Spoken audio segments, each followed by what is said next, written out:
قابیل اور حابیل میں جھگڑا ہوا۔ قابیل نے موقع جان کر حابیل کو قتل کر دیا۔ لاش ٹھکانے پر پریشان تھا، اتنے میں دو کوے لڑتے ہوئے آئے، ایک نے دوسرے کو مار دیا۔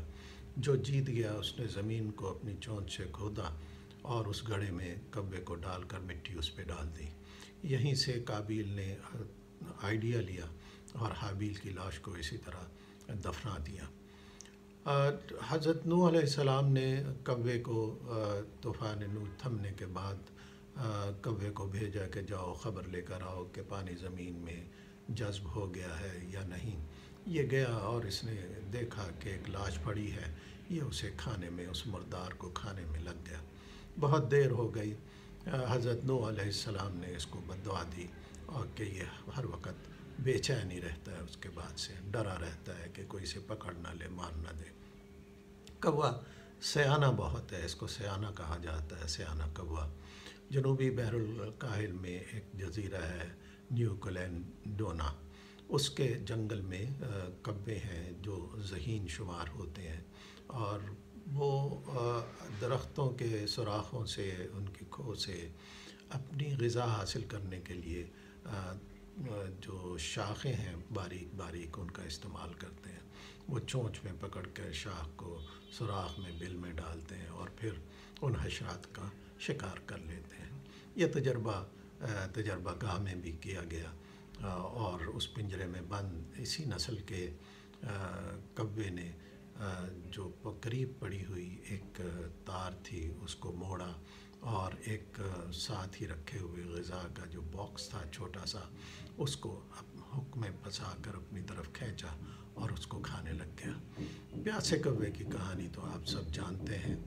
کوا چھوٹے چھوٹے جانوروں کا دشمن ہے، ان کے انڈے اور بچے کھا لیتا ہے۔ فاختہ سے اس کی پرانی دشمنی ہے۔ منڈیر پر بولے تو مہمان کی آمد آمد ہے۔ اس کی آواز کانوں کو بھلی نہیں لگتی، کوئی تنگ کرے تو پھر یہ کائیں کائیں کر کے اپنے ساتھیوں کو بلا لیتا ہے اور جو انہیں تنگ کرتا ہے اس پر حملہ آور ہو جاتا ہے۔ تو کوا اس طرح ایک بزدل سا بھی ہے، ذرا سے آواز سے اڑ جاتا ہے، بزدل بھی ہے، تیز بھی ہے اور جانوروں کا شکار بھی کرتا ہے اپنے سے چھوٹے۔ بھگت کبیر نے کوے کو اپنے شعر میں سمویا۔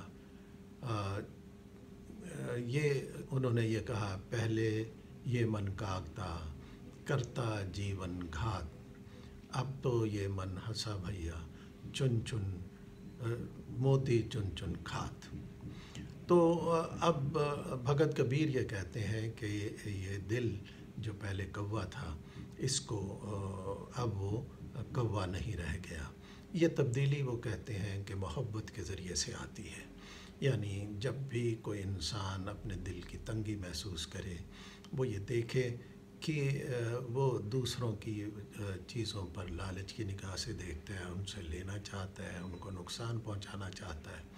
یہ سب رویہ صرف اس لیے پیدا ہوتا ہے کہ اسے ان دوسرے لوگوں سے کوئی محبت یا سروکار نہیں ہوتا۔